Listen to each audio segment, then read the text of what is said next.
Assalamualaikum warahmatullahi wabarakatuh. Kembali lagi bersama saya dalam mata kuliah Asesmen Pembelajaran Matematika. Kali ini saya akan menjelaskan bentuk-bentuk tes objektif dan esai. Sebelum lanjut, jangan lupa like dan share video ini ke teman-teman kalian ya. Dan jangan lupa melafazkan basmalah dan membaca doa. Bentuk tes objektif. Tes objektif adalah tes tertulis yang didesain jawabannya sedemikian rupa pilihan jawaban dan hanya ada satu jawaban yang benar. Tes objektif ini dibagi menjadi 4, yaitu tes pilihan ganda, tes pilihan salah benar, tes isian jawaban singkat, dan tes menjodohkan. Tes pilihan ganda terdiri dari 2 bagian pokok soal dan alternatif jawaban atau option. Pilihan ganda ditinjau dari ragamnya terdiri dari 5 bentuk, yaitu pilihan ganda biasa, pilihan ganda hubungan antar hal, pilihan ganda analisis kasus, pilihan ganda kompleks, pilihan ganda membaca diagram. Pilihan ganda biasa memiliki kemungkinan jawaban yang tersedia hanya ada satu jawaban yang benar. Variasi dari bentuk ini yaitu melengkapi kalimat dan menjawab pertanyaan. Petunjuk pengerjaan untuk soal jenis ini biasanya menggunakan kalimat berilah tanda silang pada alternatif jawaban yang kamu anggap benar di lembar jawaban. Pilihan ganda hubungan antar hal. Pilihan ganda ini memiliki 2 buah pernyataan yang berhubungan dengan kata sebab. Penulisan petunjuk pengerjaan soal pilihan ganda hubungan antar hal memiliki perbedaan untuk tingkat SMP dan tingkat SMA. Pilihan ganda analisis kasus. Pilihan ganda ini hampir sama dengan pilihan ganda biasanya. Bedanya hanya pada butir soal analisis kasus, pertanyaan soal pada pokok soal yang dikembangkan dari kasus disajikan sebelumnya. Petunjuk pengerjaan untuk soal jenis ini dapat dituliskan seperti petunjuk pilihan ganda biasa. Pilihan ganda kompleks. Pilihan ganda ini hampir sama dengan pilihan ganda biasa. Bedanya pada pilihan ganda kompleks ini kemungkinan jawaban yang benar dapat lebih dari 1. Petunjuk pengerjaan untuk tingkat SMP dan SMA itu sama, bisa dituliskan seperti ini. Pilihan ganda membaca diagram. Pilihan ganda ini hampir sama dengan pilihan ganda biasanya. Bedanya pada pilihan ganda membaca diagram yaitu khusus membahas diagram, tabel, gambar, dan grafik. Adapun keunggulan dan kekurangan dari soal tes bentuk pilihan ganda ini sebagai berikut. Bentuk tes objektif berikutnya yaitu soal benar-salah. Soal bentuk benar-salah merupakan soal yang memuat butir pernyataan dan butir pernyataan itu peserta tes diminta untuk menanggapi dengan memberikan jawaban apakah pernyataan tersebut benar atau salah. Petunjuk pengerjaan untuk soal jenis ini biasanya menggunakan kalimat kerjakan soal berikut dengan jawaban benar atau salah. Bentuk tes objektif selanjutnya yaitu isian atau jawaban singkat. Tes ini merupakan tes yang mempunyai rangkaian pernyataan pendek, yaitu untuk setiap bagian pernyataan itu memerlukan jawaban tertentu.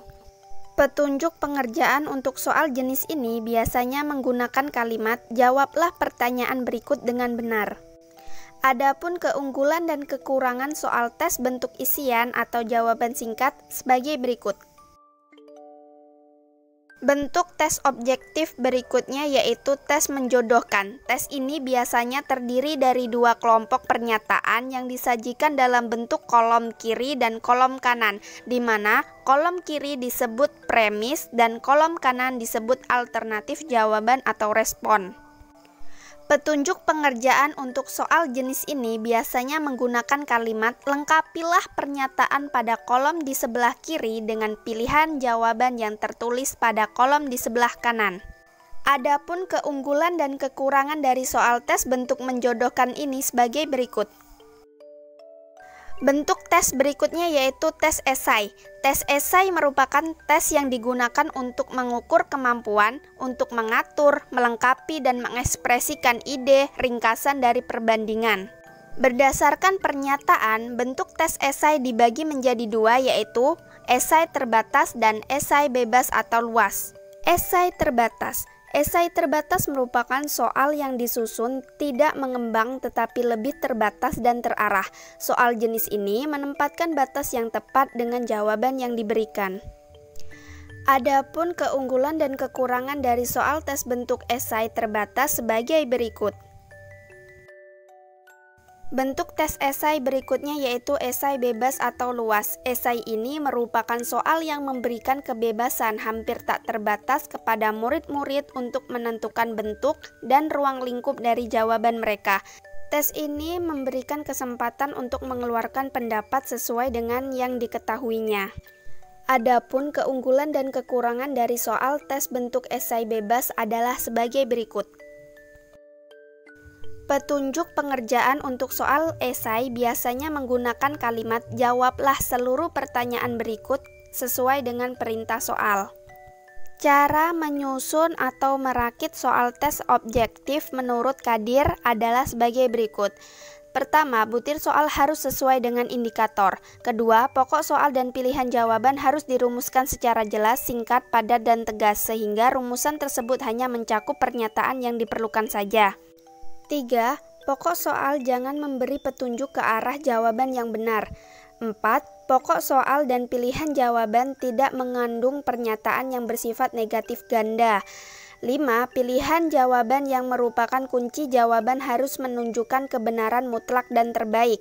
6. Pilihan jawaban harus homogen dan logis secara materi dan bahasa.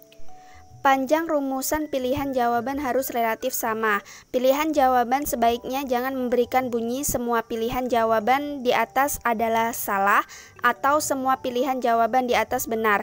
Pilihan jawaban berbentuk angka harus disusun berdasarkan urutan dari yang terkecil ke yang terbesar atau sebaliknya. Dalam penyusunan soal harus memperhatikan syarat-syarat berikut ini. Cara menyusun atau merakit soal tes esai. Pertama, sajikan pernyataan atau soal yang mendorong peserta didik mendemonstrasikan kemampuannya dalam penyajian suatu dengan menggunakan bahasa lisan. Berikan pernyataan atau soal yang bersifat terbatas sehingga para ahli akan setuju hanya ada satu jawaban yang lebih baik untuk pertanyaan tersebut. Hindari memberikan sejumlah pertanyaan yang bersifat alternatif kepada peserta didik, di mana peserta didik dapat memilih beberapa buah yang dikuasainya. Rumuskan secara jelas tugas peserta ujian yang benar-benar spesifik dan lengkap. Tunjukkan kepada peserta yang akan diteskan batas waktu untuk tiap-tiap pernyataan. Alhamdulillah, itulah tadi penjelasan dari saya. Semoga video ini bermanfaat.